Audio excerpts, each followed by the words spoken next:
what's up, everybody? This is Charleston, and welcome you guys to another episode of the Dreamerspro Show, where we cover everything from sports, hot topics, classic debates, entertainment, and we give you guys a fresh perspective on things and how we see them. And today, we got a show for you guys here today that you definitely want to stick around for. But before we get into it, please make sure you like the video and subscribe to the channel if you haven't already. So, this thing is finally winding down. What am I talking about? I'm talking about this thing that happened on ESPN First Take the other day between JJ Redick and Kendrick Perkins, right? They had this big blow up. JJ Redick came on there. Let me basically summarize what happened for you guys, or basically interpret, rather, what happened for you guys. JJ Redick, okay, looked like a white dude that was not going to go for it. I think JJ Redick was like, I'm not going to let you say this about me, and we're just going to let it walk.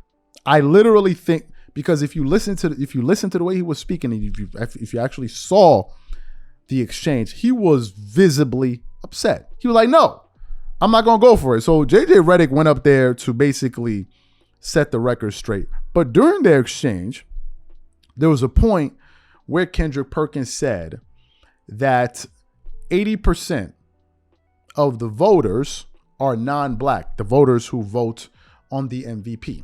And he was like, that's a fact. That's a fact. That's a fact. That's a fact. That's a fact. Y'all remember that?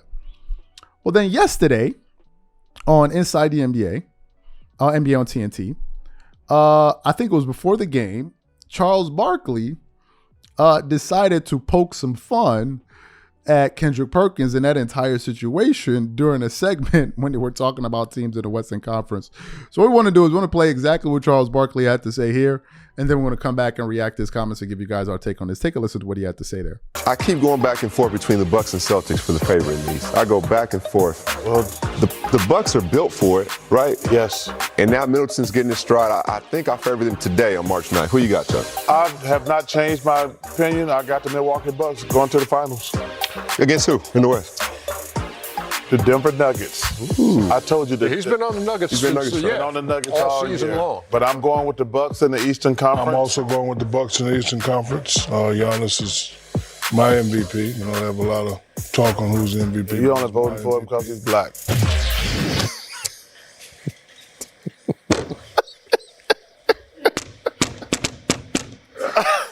Okay. All right, Save Chuck. us, Ernie.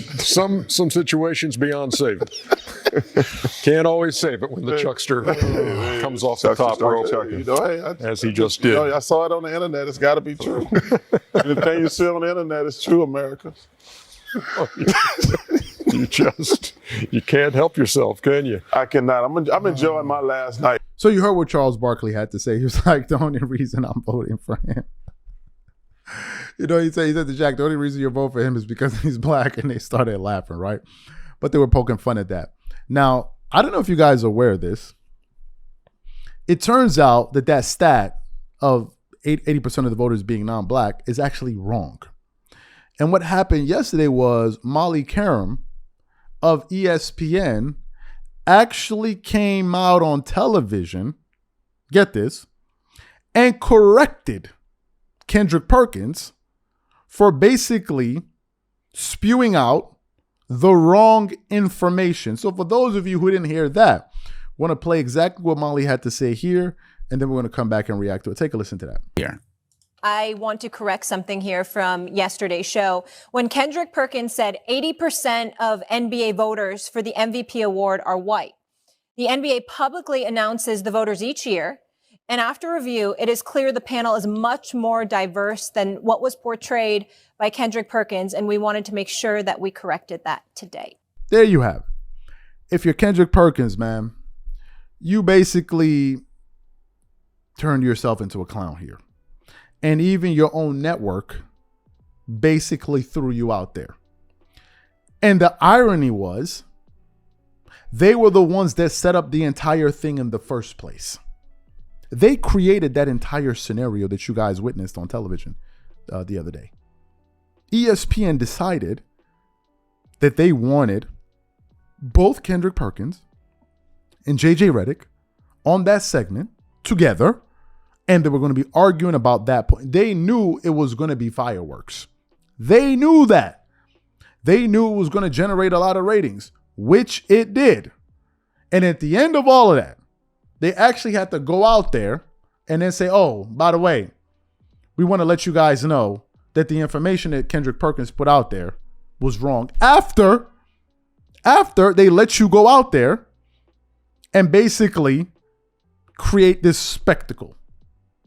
So to me, what's the lesson here? I think the lesson is simply this. You got to be careful about how you make your headlines. I think everyone wants to make a name for themselves. Everyone wants to go out there and distinguish themselves from the crowd. We're all trying to do it, right? Sports media is pretty competitive, especially in independent media. At the top, there really aren't that many personalities out there. You can count them right on both of your hands. But it's a competitive arena, and everyone wants to make a name for themselves, and everyone wants to become, popular to a certain extent, right? And I think in pursuit of that, we begin to do certain things. Maybe we over embellish the facts and all of that. That's one of the things that they were saying, which was Kendrick Perkins put out an argument that he believed would serve his agenda by basically cutting off the information in terms of those MVP winners that were top 10, I believe, in top 10 in scoring. I believe he stopped at 1990. And he didn't decide to go further back because they had Magic Johnson and others. So some people were feeling like he was so busy trying to make, to get his point across and create whatever agenda he was trying to create, that he doctored the information. The information he gave you wasn't wrong. It just was that it wasn't all the information. And let me tell you guys, sometimes we have topics that we want to produce. It may be a Michael Jordan or this one or Kobe Bryant, whatever. And initially I may have a particular thesis that I want to get across. But then as I start doing the research, I realize like, okay, wait a minute. The opposition may ultimately be able to defeat me if I put this argument out there. So sometimes you may think, well, I'll just omit this and hope that these people don't know. But that's not really the right thing to do. So what I do in most cases is I just try to steer clear of those type of topics. That's what I try to do. Because what's happening right now with Kendrick is not that they're just laughing. Those guys are laughing at what happened, like the blow up that happened between Skip Bayless and Shannon Sharp. That the same Inside the NBA crew cracked a joke about. That's something different. Those guys were having a disagreement. In this particular case, Kendrick Perkins was suggesting that the reason Nikola Jokic keeps winning these awards and is going to continue to win these MVP awards is because 80% of the voters are non-black. Otherwise, why say it?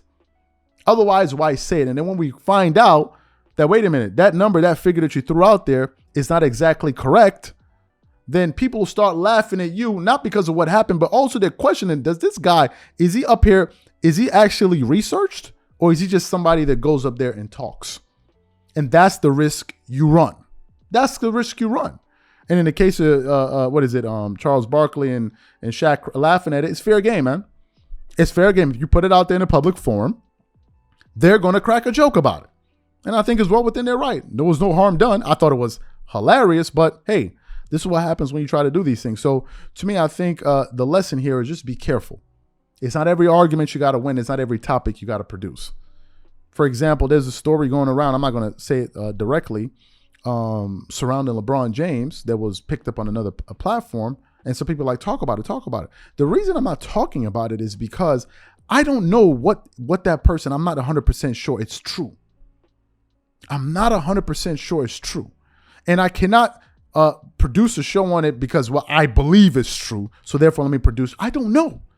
And the last thing I want to do is produce a show about something that ends up being wrong. Because then the minute you do that, you lose all credibility.